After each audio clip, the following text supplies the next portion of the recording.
Our new chapter is on impulse and momentum. On your Cornell's notes, go ahead and number that page 66.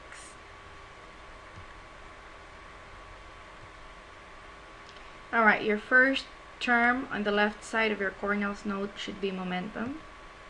And the definition is very simple. It's mass times velocity. If you multiply the mass of the object by its speed or velocity, you'll come up with momentum. It can also be defined as a measure of the inertia in motion of an object. Inertia, remember, is the tendency of the object to remain at rest or to keep moving if it's already moving. And inertia is measured in terms of mass. That's the reason why instead of saying it is mass times velocity, we can also say it's the measurement of the inertia of an object as it's moving. The symbols used for momentum should be small letter P, not capital P, but small letter P. Small letter P is equal to mass, which is m, and velocity, which is v. If we get the SI unit for this, mass is in kilogram. We multiply it with the speed, which is measured in meter per second. So kilogram times meter per second is the SI unit for our new quantity, which is called momentum.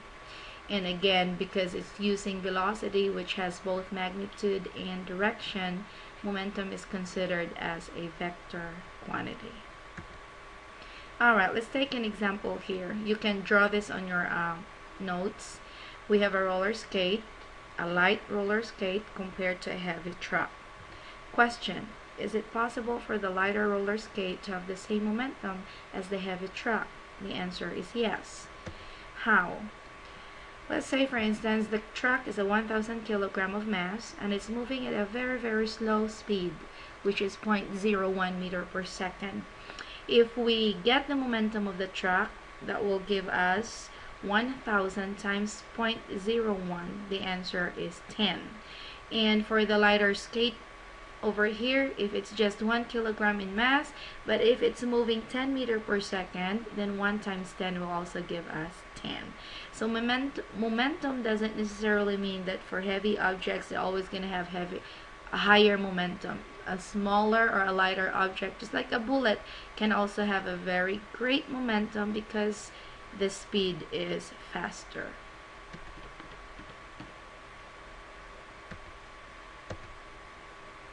Alright, your next term on the left side of your notes is impulse.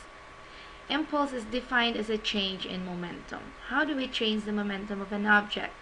Again, we said that momentum is the product of the mass and the speed of the object. So, if we change the mass or the velocity of the object, we will have an impulse. But most often, we don't just change the mass because the object is fixed. What changes is the velocity. And we know that if there is a change in velocity, there is acceleration. Now, from the second law of Newton, remember F equals m times a. That force here is what we call now a force of impact. Momentum and impulse always deal with collision or explosion. Alright, so if we multiply that force of impact, which is the reason why there is a change in velocity on the object, and the object is undergoing acceleration, we multiply that force by the time the collision or the explosion happens, we will have an impulse. So again, impulse is the force of impact to the object times the time when the impact happens. The unit of measurement for impulse will now be Newton times seconds, since force unit of measurement is Newton and time is in seconds. I'm going to show you real quick how Newton times seconds can also be equal to momentum, because remember, impulse is equal to change in momentum. Not equal to momentum, but change in momentum. Alright, if a 1 Newton, which is a kilogram meter per second squared, if we multiply this unit with a second, okay, again, the kilogram meter per second squared is Newton times second. What do you do with second squared and second since this is divided? You cancel the squared and the s it leaves you with S. In other words, 1 Newton second is simply equal to kilogram meter per second. And this unit, this whole unit, is the unit for momentum. Okay, so the symbol for impulse is capital J, and that's force times time. And a change in momentum, we introduce a new symbol here, a triangle. Anytime you see the triangle in physics, it means change in. It's a Greek letter which is called delta. So when I say delta mv, I meant change in momentum. Okay, that change in momentum, mv, is equal to the force of impact times time, and this force times time is your impulse, J. So we can actually change this, and we can just write down the whole thing. J is equal to triangle, which is change in, and instead of writing m times v, we change that into what we know as momentum, p. So there you go. This is another equation that summarizes this slide. Alright, how do we increase the momentum of an object? First of all, the object at rest, no matter how heavy that object is, if it's not moving, it has no momentum. Why? Because again, momentum is equal to m times v. If your v is 0, then your momentum is equal to 0. Okay. Now, to increase the momentum, we need to apply the greatest force as possible for as long as possible, because you are changing the momentum. And again, the change will happen only with force and at a certain time interval. So pretty much you're increasing the impulse here. Here are some examples. If we pull a sling before we take the shot, if we draw an arrow all the way backwards, or a long cannon, which will give us a maximum range, or when we hit the golf ball or a baseball, we follow through. So apply the greatest force for as long as possible will increase our momentum. Alright, but how do we decrease momentum? Let's take a look at this illustration over here. Notice that we have the same mass here and the same speed, 2 cars. If the first car hits a haystack, the haystack minimizes the force of impact because the impact happens at a longer period of time. The blue car, however, hitting the brick wall will have a big force of impact because the impact happens at a very short time. So again, decreasing momentum means having that force of impact happen at a very long time. And of course, obviously, it is safer to hit the haystack than the brick. You can draw the whole illustration on your Cornell's note. Okay, so here's the summary again. Hitting the haystack extends the impact time. The longer impact time reduces the force of impact, and of course decreases the deceleration of the car.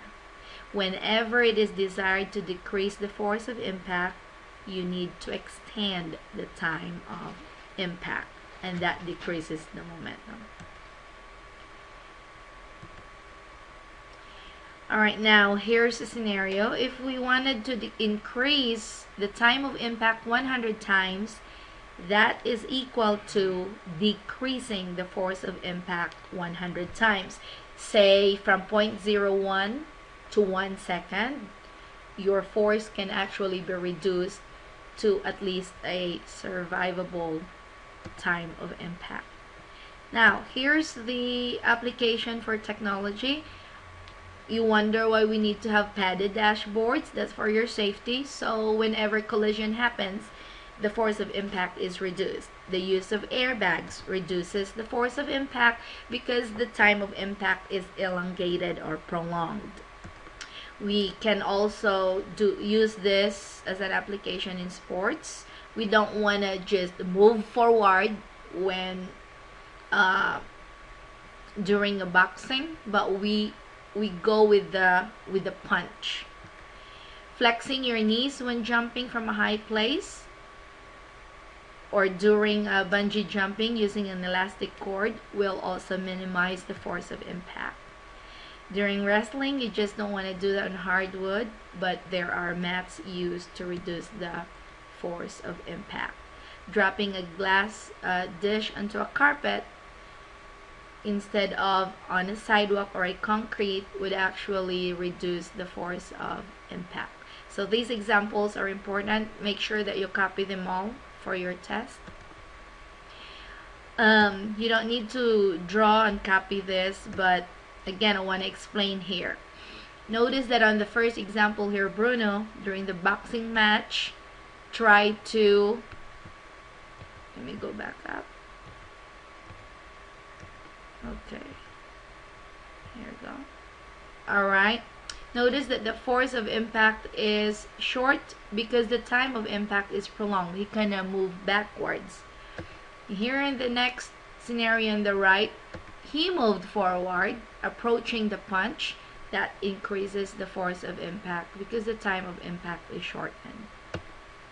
For bungee jumping, the force of impact is reduced because the rubber cord is elastic and the stretching of the cord increases the time of impact, and that reduces the force of impact on the jumper. Alright, the last concept I want you to copy is about bouncing. Whenever there is bouncing, the impulses are greater compared to when the object does not bounce. The impulse or the change in momentum required to bring the object to a stop and then to throw it back upward again is greater than the impulse required to merely bring the object to a stop. So impulses, or the force times the time of impact, is greater whenever there is bouncing. And here are some examples. The Pelton wheel is hard to stop, and on a trampoline, that's the reason why you need to have a net around it, because whenever you bounce back from the trampoline and you hit the ground, the impact is greater. There you go.